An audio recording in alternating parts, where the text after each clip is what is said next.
அமெரிக்காவுக்கும் ஈரானுக்கும் இடையில் செய்து கொள்ளப்பட்ட சமாதான உடன்படிக்கை, அதாவது 2 வாரங்களுக்கான சமாதான உடன்படிக்கை எந்த வேளையிலும் முறிந்து போகலாம் என்கின்ற ஒரு நிலைமை தான் இருக்குது. 2 தரப்புமே மாறி மாறி குற்றச்சாட்டுக்களை முன்வைத்துக் கொண்டிருக்கிறார்கள். அதுக்கிடையில் ஈரான் இஸ்ரேலுக்கு எதிராக கடுமையான எச்சரிக்கை ஒன்றை விடுத்திருக்கிறது. இஸ்ரேலை நாங்கள் கடுமையாக தண்டிக்கப் போகிறோம் என்று சொல்லி இந்த காணொலியை ஒளிப்பதிவு செய்கிறதுக்கு சற்று முன்னர் ஈரானில் இருந்து ஒரு எச்சரிக்கை ஒன்று வெளியாகி இருக்கிறது. எனவே இந்த சம்பவங்களினுடைய பின்னணி என்ன என்று சொல்லி முதல்ல பார்ப்போம். அதாவது அமெரிக்காவுக்கும் ஈரானுக்கும் இடையில் 2 வாரங்களுக்கான சமாதான உடன்படிக்கை வந்திருக்குது. பேச்சுவார்த்தைகள் இஸ்லாமாபாத்தில் ஆரம்பிக்க போகுது. பாகிஸ்தானினுடைய இஸ்லாமாபாத்தில் ஆரம்பிக்க போகுது. ஆனால் அங்கால பார்த்தீங்கன்னு சொன்னால் லெபனானில் தொடர்ந்து சண்டைகள் நடந்து கொண்டு தான் இருக்குது. லெபனானை இலக்கு வைத்து இஸ்ரேலிய படையினர் தொடர்ச்சியாக தாக்குதல்களை மேற்கொண்டு வருகின்றார்கள். அதிலெல்லாம் பார்த்தீங்கன்னு சொன்னால் நேற்று பெருந்தொகையான பொதுமக்கள் 254 பொதுமக்கள் நேற்று ஒரே நாளில் கொல்லப்பட்டதும் 1000க்கும் அதிகமானவர்கள் காயமடைந்ததும் உலகம் முழுவதும் மிக பெரும் அதிர்வலைகளையும் கண்டனங்களையும் உருவாக்கி இருக்கிறது. ஆனால் இஸ்ரேல் தரப்பு சொல்லுது என்று சொன்னால், நாங்கள் அங்கே இருக்கக்கூடிய ஹெஸ்புல்லா என்று சொல்லப்படுற ஒரு அமைப்புக்கு எதிராகத்தான் நாங்கள் போராடி கொண்டிருக்கிறோம், அவர்களை ஒழித்து கட்டுவது தான் எங்களுடைய வேலை என்று சொல்லி இஸ்ரேலிய தரப்பில் சொல்லப்படுது.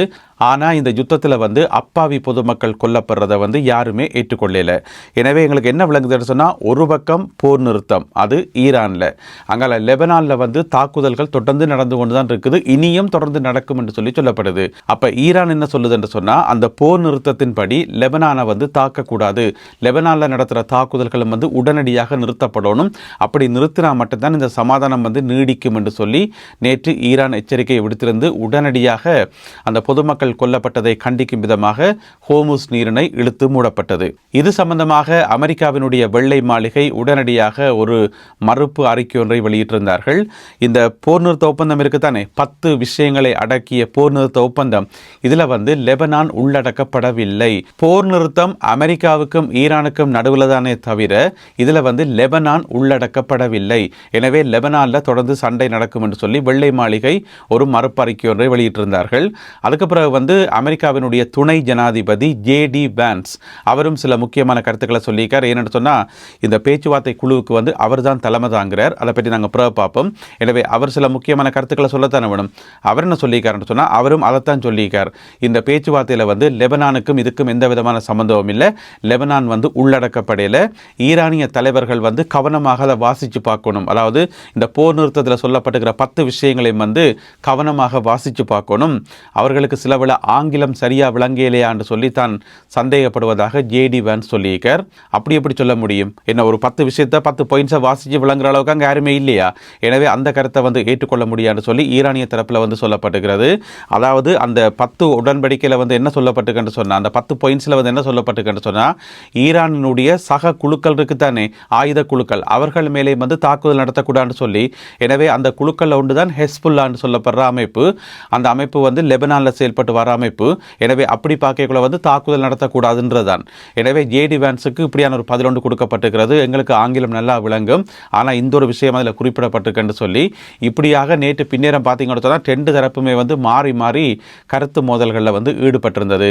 இப்போ சர்வதேச ரீதியாக ஏனைய நாடுகள், மிக முக்கியமாக பிரான்சினுடைய ஜனாதிபதி இமானுவேல் மேக்ரோன் ஒரு கோரிக்கை வைத்திருக்கிறார். ஏனைய நாடுகளும் கோரிக்கை வைத்திருக்கிறார்கள். என்னென்னு சொன்னால், லெபனானையும் இதுக்குள்ள உள்ளடக்கணும் என்று சொல்லி. இப்போ ஈரானில் போர் இல்லைன்றதுக்காக, அங்கே சண்டை இல்லைன்றதுக்காக லெபனானில் மக்கள் தினம் சாகிறத ஈரான் பார்த்து கொண்டிருக்காது. அது ஏற்றுக்கொள்ளக்கூடிய கருத்தும் இல்லை. எனவே லெபனான்லேயும் யுத்த நிறுத்தம் கொன்றப்படணும், எல்லா இடமும் சண்டைகளை நிறுத்தி போட்டு, எல்லா விதமான சண்டைகளை நிறுத்தி போட்டு பேச்சுவார்த்தைகள் நடத்தி அதன் மூலம் தீர்வு காண்றதுதான் சரியாக இருக்க முடியும். அதனை இப்பொழுது சர்வதேச தலைவர்கள் வலியுறுத்த ஆரம்பித்திருக்கிறார்கள். முதலாவது ஆளாக குரல் கொடுத்திருக்கிறார் பிரான்சினுடைய ஜனாதிபதி இமானுவேல் மேக்ரோன் அவர்கள். எனவே பொறுத்திருந்து பார்ப்போம் என்னதான் நடக்க போகுது என்று சொல்லி. இதுக்கிடையில் ஈரான் எச்சரிக்கை விடுத்திருக்கிறது. இஸ்ரேல் யாருடைய பேச்சையும் கேட்காமல் தொடர்ந்து லெபனானை தாக்கி கொண்டே இருக்குது. எனவே நாங்கள் களத்தில் இறங்க போகிறோம், நாங்கள் பதிலடி கொடுக்க போகிறோம் என்று சொல்லி. அதுக்கிடையில் இஸ்ரேலிய தரப்பிலேயும் எச்சரிக்கை விடுக்கப்பட்டிருக்கிறது. நாங்கள் அனைத்துக்கும் தயாராக இருக்கிறோம், அதாவது ஈரான் எங்களை தாக்குமாக இருந்தால் உடனடியாக ஈரானுக்கு பதிலடி வழங்கப்படும் என்று சொல்லி. எனவே இங்க என்ன நடக்குன்னு சொன்னா, இஸ்ரேல் வந்து லெபனானை தாக்க, பிறகு ஈரான் வந்து இஸ்ரேலை தாக்க, இஸ்ரேல் வந்து திருப்பி ஈரானை தாக்க. எனவே இந்த சமாதான உடன்படிக்கை 14 நாட்களை கொண்ட சமாதான உடன்படிக்கை எத்தனை நாட்களுக்கு தாங்கும் என்று சொல்லி உண்மையிலே தெரியல. எனவே இன்றைக்கு வியாழக்கிழமை பகல் பொழுதில் மேலதிக தகவல்கள் கிடைக்கலாம் என்று சொல்லி எதிர்பார்க்கப்படுகிறது. இலங்கை செய்திகளில் மருத்துவர்கள் மீண்டும் பணிப்புறக்கணிப்பில் ஈடுபடுகின்றார்கள். இன்று வியாழக்கிழமை காலை 8 மணி தொடக்கம் அவர்களுடைய போராட்டம் மீண்டும் ஆரம்பிக்கிறது. அடுத்து வரும் 48 மணி நேரங்களுக்கு மருத்துவர்கள் பணிப்புறக்கணிப்பில் ஈடுபடுவார்கள். அரசாங்கத்துடன் நடத்தப்பட்ட பேச்சுவார்த்தைகள் தோல்வியில் முடிந்ததை அடுத்து இந்த பணிப்புறக்கணிப்பில் தாங்கள் ஈடுபடுவதாக அரச வைத்திய அதிகாரிகள் சங்கம் GMOA அறிவித்துள்ளது. சிறுத்தை புலியை வேட்டையாடிய இருவர் கைது செய்யப்பட்டிருப்பதாக தகவல் ஒன்று வெளியாகி இருக்கிறது. இந்த சம்பவம் முல்லைத்தீவு மாவட்டத்தில் இடம்பெற்றிருக்கிறது. முல்லைத்தீவு மாவட்டத்தினுடைய கைவேலி கிராமத்தில் இந்த 2 பேரும் கைது செய்யப்பட்டிருக்கிறார்கள். என்ன செய்திருக்கணும்னு சொன்னால், சிறுத்தை புலி இருக்குதானே, அதை வேட்டையாடி அதன் பல்லெல்லாத்தையும் பிடுங்கி வித்திருக்கணும். அந்த பல்லை வந்து கூடின விலைக்கு விற்கலாம்னு சொல்லி யாரோ சொல்லி பின்னம் போகிறதுக்கு, அதனால் சிறுத்தை புலியை வேட்டையாடி அதன் பல்லை பிடுங்கி இருக்கணும். அந்த புலியை வந்து கொண்டுட்டு, எனவே போலீசாரினால் அந்த குறிப்பிட்ட 2 பேரும் இப்பொழுது கைது செய்யப்பட்டிருக்கின்றார்கள். இந்த சிறுத்தை புலி வந்து இலங்கையில் ஒரு அரிய வகை உயிரினமாக வகைப்படுத்தப்பட்டிருக்கிறது. எனவே சிறுத்தை புலியை வந்து யாரும் வேட்டையாட முடியாது, அதனை விற்பனை செய்யவும் முடியாது. ஏன்னு சொன்னால் அது பாதுகாக்கப்பட வேண்டிய அரிய வகை உயிரினம், அந்த ஒரு கேட்டகரிக்குள்ளே வர்றபடியால். எனவே இவர்கள் 2 பேரும் மிக விரைவில் நீதிமன்றத்தில் முற்படுத்தப்படுவார்கள் என தகவல்கள் வெளியாகியுள்ளன. வெளிநாட்டு வேலைவாய்ப்பு பெற்றுத் தருவதாக சொல்லி மோசடியில் ஈடுபட்ட நபர் ஒருவர் மகரகம பகுதியில் வைத்து கைது செய்யப்பட்டிருக்கின்றார். அதாவது வெளிநாடுகளில் வந்து பல்கலைக்கழகங்களில் உங்களுக்கு நாங்கள் விசா எடுத்து தருவோம், வெளிநாட்டில் வேலைவாய்ப்புகள் எல்லாம் எடுத்து தருவோம் என்று சொல்லி விளம்பரங்கள் எல்லாம் செய்து நிறைய பேரை வந்து ஏமாற்றி கிட்டத்தட்ட 1 கோடி ரூபாய் வரைக்கும் ஏமாத்தியிருக்காராம். அப்போ ஏமாந்த ஆக்கள் வந்து போலீஸில் போய் கம்ப்ளைண்ட் பண்ணி வந்தானே. எனவே குறிப்பிட்ட ஒரு நபருக்கு எதிராக நிறைய பேர் கம்ப்ளைண்ட் கொடுத்தோன்னே போலீஸ் வந்து தீவிரமாக விசாரணையில் இறங்கி இருக்குது. அதுக்கு பிறகு இந்த குறிப்பிட்ட நபர் வந்து கைது செய்யப்பட்டிருக்கின்றார். அவர் வந்து நிறைய டாக்குமெண்ட்ஸ் எல்லாம் வச்சிருப்பாராம். அதாவது சட்டபூர்வமாக நான் இந்த வேலையை செய்கிறேன், நான் வந்து வெளிநாட்டு பல்கலைக்கழகங்களோடையும் வெளிநாட்டு கம்பெனிகளோடையும் கதைச்சு எல்லாருக்கும் வேலை வாய்ப்புகள் எடுத்து தருவேன், படிக்கிறதுக்கு விசா எடுத்து தருவேன் என்று சொல்லி பொய் சொல்லி இந்த மாதிரி ஒரு வேலையில் வந்து அவர் ஈடுபட்டிருக்கார். அவர் ஒரு சென்டர் ஒன்று வச்சுக்கார் என்று சொன்னால் குளோபல் எடியூகேர் கன்சல்டன்ட் சொல்லி. எனவே அந்த பேரில் தான் இந்த ஒரு மோசடியில் வந்து ஈடுபட்டார் என்று சொல்லி இப்போ போலீசாரினால் கைது செய்யப்பட்டிருக்கின்றார். நுகேகொட நீதவான் நீதிமன்றத்தில் அவர் முற்படுத்தப்பட்டு தற்பொழுது விளக்கமறியலில் வைக்கப்பட்டிருப்பதாக சொல்லப்படுகிறது. எனவே இந்த பேரில் குளோபல் எடியூகேர் கன்சல்ட் இந்த பேரில் வந்து யாராவது உங்களை தொடர்பு கொண்டு வெளிநாட்டில் விசா இருக்குது, வேலை வாய்ப்புகள் இருக்குன்னு சொல்லி உங்களோட கதைச்சிருந்தா முதல்ல வந்து உங்களோட காசை வந்து பத்திரமா வச்சுக்கொள்ளுங்க. யாருமே வந்து இந்த மாதிரி ஃபேஸ்புக்கில் வர விளம்பரங்களாலேயோ அல்லது வேறு சமூக வலைத்தளங்களில் வர விளம்பரங்களாலேயோ வந்து ஏமாற வேண்டாம் என போலீசார் கேட்டிருக்கின்றார்கள். அடுத்ததாக தற்பொழுது கிடைக்கப்பெற்ற ஒரு சர்வதேச செய்தி, ஈரானினுடைய இஸ்லாமிய புரட்சிகர காவல்படை இருக்கிறார்கள் தானே, அவர்களுடைய கடற்படையினர் வந்து ஒரு அறிவித்தல் ஒன்றை கொடுத்திருக்கிறார்கள். என்னென்னு சொன்னால், ஹோமுஸ் நீரின பகுதியில் வந்து நிறைய இடங்களில் வந்து கடல் கன்னிவடிகள் புதைக்கப்பட்டிருக்குது.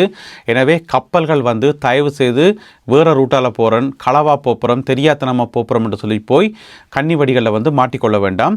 எந்த ஒரு கப்பலாக இருந்தாலும், பெரிய கப்பலோ சிறிய கப்பலோ எதுவாக இருந்தாலும் தயவு செய்து அங்கே இருக்கக்கூடிய ஈரானிய ஆயுதப்படைகளோட கடற்படையோட வந்து கலந்துரையாடி போட்டு அவர்கள் காட்டுற அந்த வழிகளால் தான் போகணும். ஒரு புதிய ரூட் ஒன்று உருவாக்கப்பட்டிருக்காம். ஹோமுஸ் நீரினிலேயே வந்து புதிய ரூட் ஒன்று உருவாக்கப்பட்டிருக்காம்.